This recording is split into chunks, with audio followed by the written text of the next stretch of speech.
오늘 출애굽기 16장 말씀은 하나님 나라와 의를 구하라, 영적인 교훈을 우리에게 주고 있어요. 이 말씀을요. 구약 성경을 읽다 보면 우리가 역사적 사실이죠. 실제 있었던 사실이지만 그는 히스토리로만 볼 게 아니에요. 우리에게 주는 영적인 감동과 영적인 의미와 하나님의 뜻을 우리에게 전달해 주고 있어요. 그래서 우리에게 뭘 깨우치느냐? 하나님 나라와 의를 구하라 하는 것을 오늘 출애굽기 16장을 통해서 영적으로 깨우침을 주고 있는 줄로 믿습니다. 자, 모든 일에는요 질서가 있고 하나하나 순서가 있어요. 순서가. 신앙생활에도 예외는 없다고 봅니다. 신앙생활을 바르게 하려면 구원받은 그리스도인들은 먼저 하나님의 나라와 하나님의 의를 구해야 됩니다. 성경에 보니까 그 나라와 그 의를 먼저 구하라. 그리하면 이 모든 것을 어떻게 더하여 주시리라, 이렇게 말씀했어요. 자, 그러면 하나님의 나라와 하나님의 의를 구하기 위해서 우리가 어떻게 해야 되겠느냐 하는 질문입니다. 이 답이 출애굽기 16장에서 주고 있습니다. 첫째가 본문 1절로 12절입니다. 하나님을 원망해서는 안 된다. 하나님을 절대로 원망하지 말아라 하는 답을 줍니다. 자, 본문 1절을 딱 보시면요, 이스라엘 백성이 애굽에서 나온 후에 둘째 달 15일 신광야에 이르렀을 때에 뚝 떨어진 게 있어요. 뭐냐면 양식이 떨어졌어요. 그러자 이스라엘 백성들은 어떻게 했습니까? 오늘 3절에 답이 나오죠.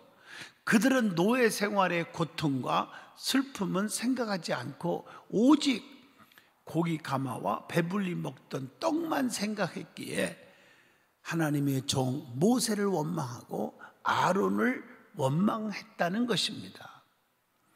그들은 애굽에서의 10가지 재앙과 10가지 재앙 이미 다 공부했죠. 마지막 재앙이 뭐예요? 첫 것이 죽는 거. 짐승과 사람, 자식도 다 죽는 거예요. 그런 재앙을 보았어요. 그러나 자기 백성들은 문설주에 양의 피를 발라서 그 안에 들어오게 하시고 다 살렸잖아요.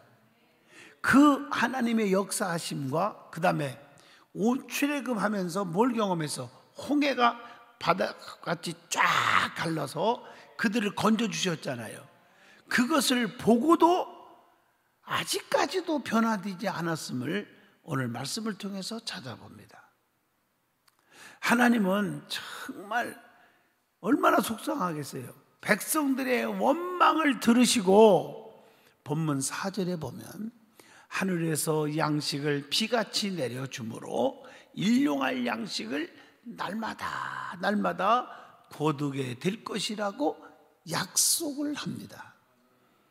자, 하나님은 아직도 이스라엘이 하나님을 잘 모르고 있기 때문에 하나님의 그 사랑, 하나님의 전적인 엄청난 능력, 이것을 나타내 주셨다는 것입니다.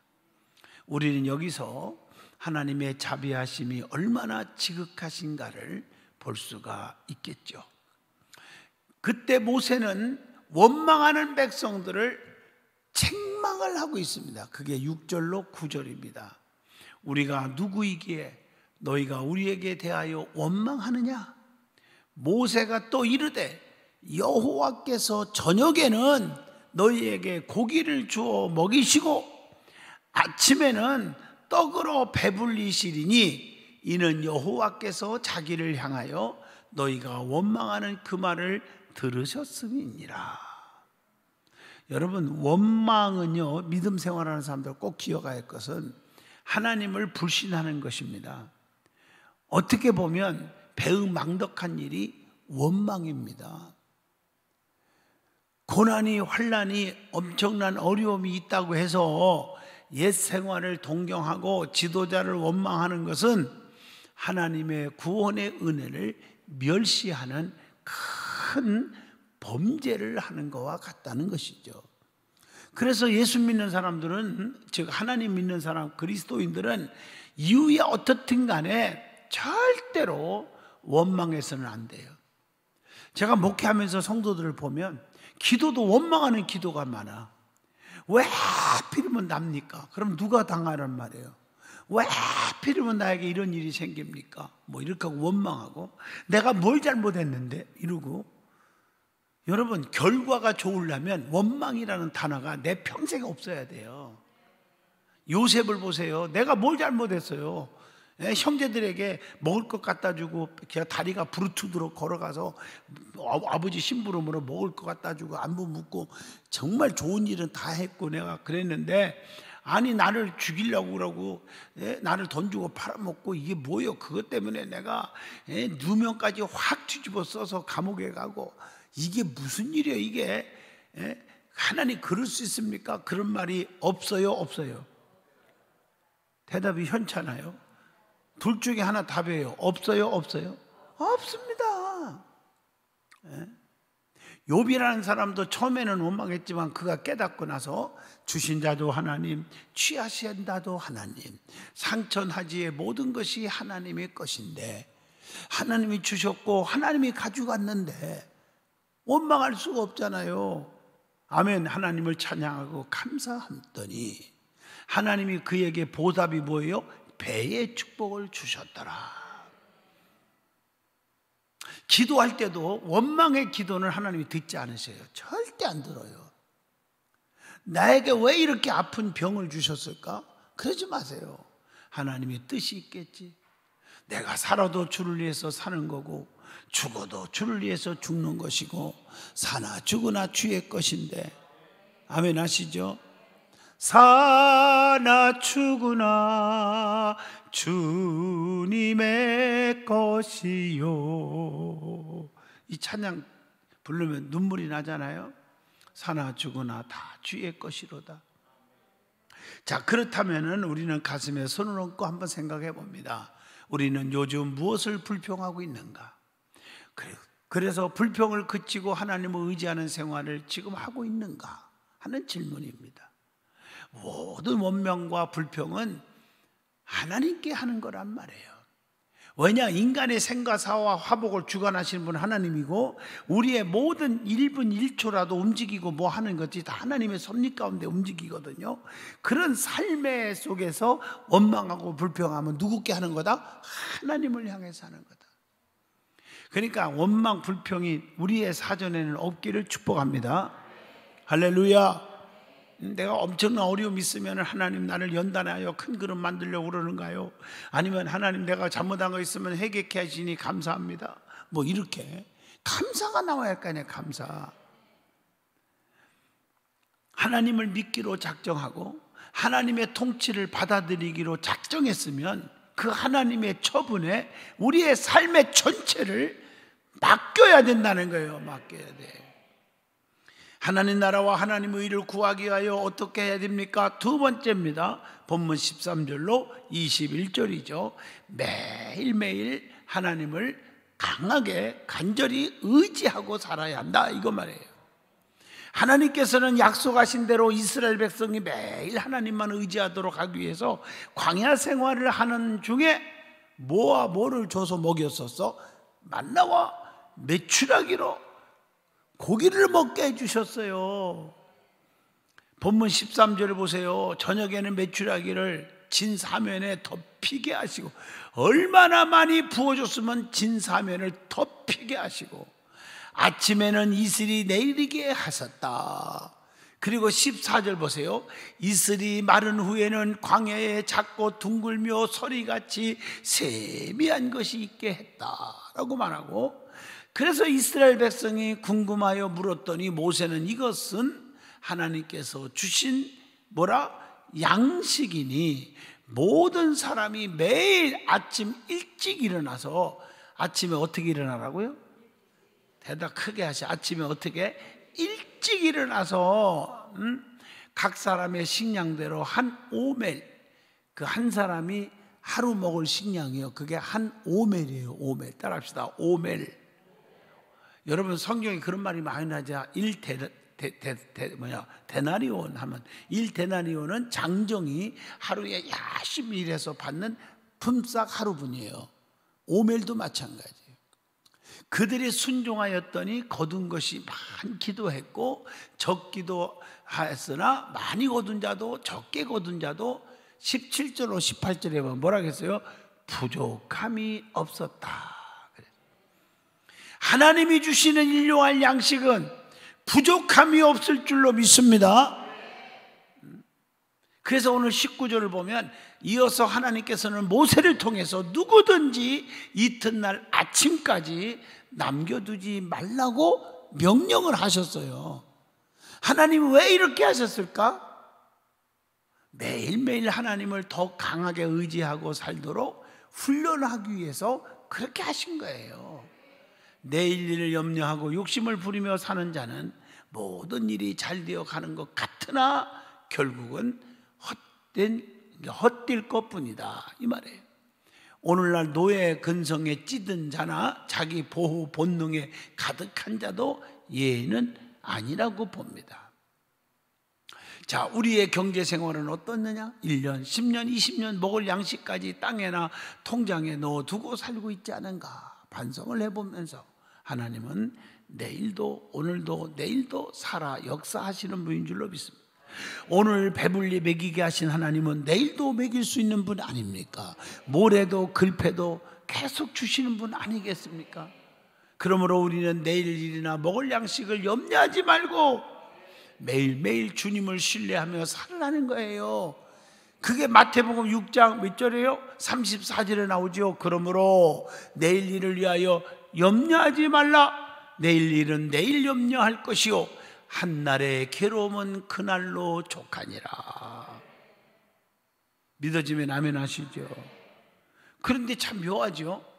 매일만 이렇게 양식을 줬으니까 하루만 먹으라는 거야. 내일 것 가지고 걱정하지 말고.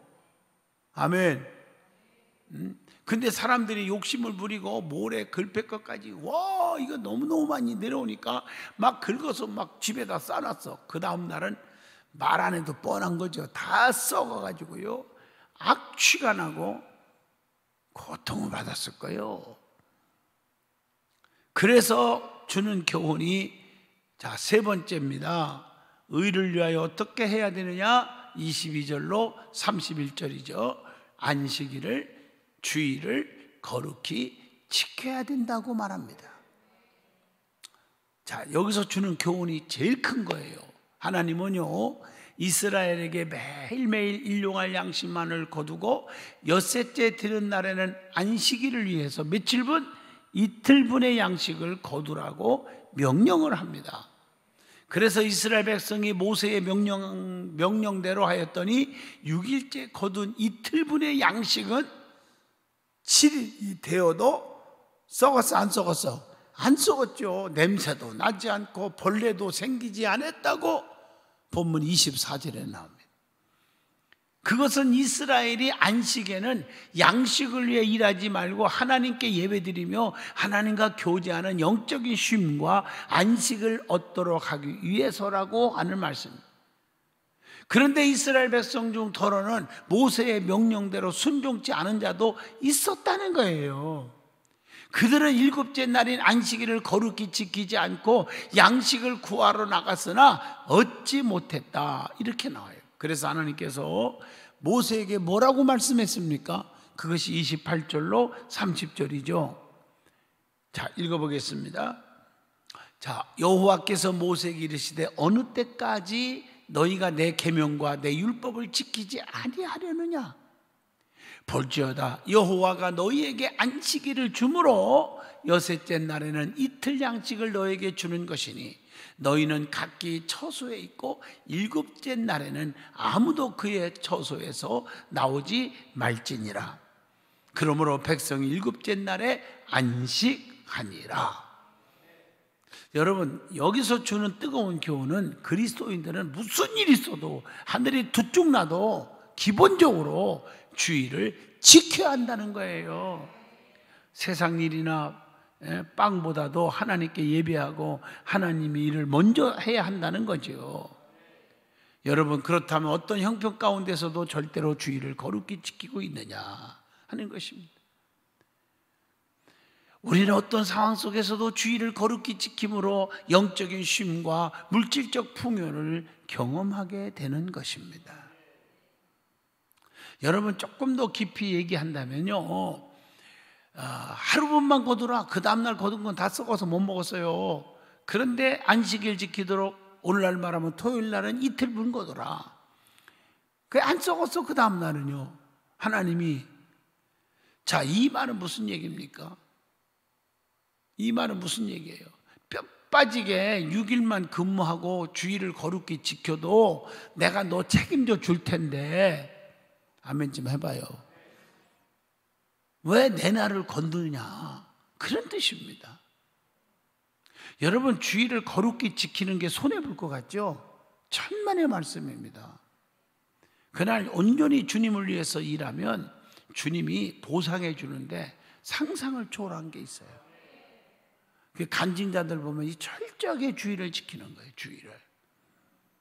요즘 코로나 때문에 주의를 안 지키고 또 온라인으로 예배만 드리기를 좋아하다가, 그리고 어떤 분이 고백입니다.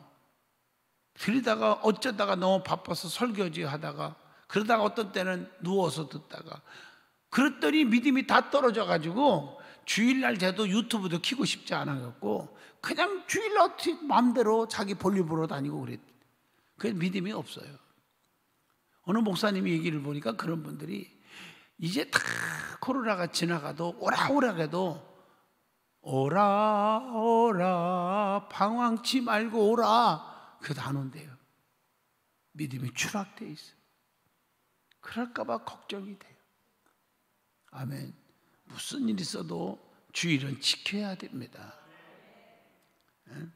하나님의 나라와 하나님의 의를 구하기 위하여 어떻게 해야 됩니까? 마지막입니다. 네 번째, 본문 32절로 36절이죠. 하나님의 은혜를 절대로 잊어서는 안 된다, 그 말입니다. 하나님께서는 만나 항아리를 자손 대대로 간수하라고 하셨죠. 그것은 하나님의 은혜를 잊어버리지 말고 후손에게 가르치기 위해서란 말이에요. 우리도 이 같은 은혜를 자녀들에게 가르치고 권면하고 남겨야 합니다. 여러분, 하나님의 법궤 안에는 세 가지가 있었죠. 아론의 쌍난 지팡이, 만나들은 금항아리, 십계명이 있었죠. 이거 설명하려면 시간이 또 엄청나게 가니까 그만두고 한 가지, 만나들은 금항아리. 만나를 어디다 넣어놨어요? 금항아리. 그리고 법궤 속에 넣어놨어요. 금항아리는 왜 금항아리가? 금은요 귀한 거고, 두 번째 금은요 변하지 않는 게 금이에요. 또 가치가 있는 것이고, 아멘. 그 속에다가 만나를 넣는 것은 절대로 변하지 마라, 잊어버리지 마라. 너희들이 굶어 죽게 생길 때 내가 하늘에서 먹을 것을 풍성하게 내려줬지 않니? 그거 기억하라. 그리고 주의를 거룩히 지키라고. 이틀분을 거둘 때는, 욕심 부릴 때는 다 썩었지만 주의를 지킬 때는 안 썩고 다 먹게 했지 않았느냐? 너희가 안식일을 거룩히 지켜도 일을 안 해도, 뼈 빠지게 일 안 해도 내가 너를 책임져 준다, 이걸 기억하라, 잊어먹지 말라, 이 얘기입니다. 다시 말하면 하나님의 은혜를 잊어서는 안 된다, 이 말이죠. 그렇다면 여러분들 자녀들에게 하나님의 사랑과 공의를, 이런 법도를 가르치고 있느냐고 질문을 던져봅니다. 오늘 출애굽기 16장을 통해서 정말 저도 은혜 받고 여러분 은혜 받았습니다. 하나님의 나라와 의를 구하라. 그리고 하나님 뜻대로 살자. 아멘. 원망과 불평을 절대로 하지 말아라. 하나님의 섭리 가운데 아무리 고통이 우리에게 온다 할지라도, 힘든 일이 닥쳐와도 감사하고 내라. 할렐루야. 그러면 하나님이 보상해 주신다 하는 것을 깨달았습니다. 깨달았으면 아멘 하시기 원합니다. 기도하겠어요. 거룩하신 하나님, 오늘도 하나님의 나라와 의를 구하라고 은혜 받았습니다. 이 말씀을 우리의 삶의 도전기로 삼게 하시고 신령한 복, 기름진 복 넘치게 하여 주옵소서. 하나님, 기적의 하나님, 능력의 하나님이 나의 하나님이 되게 하여 주시옵소서. 예수님 이름으로 기도합니다. 아멘.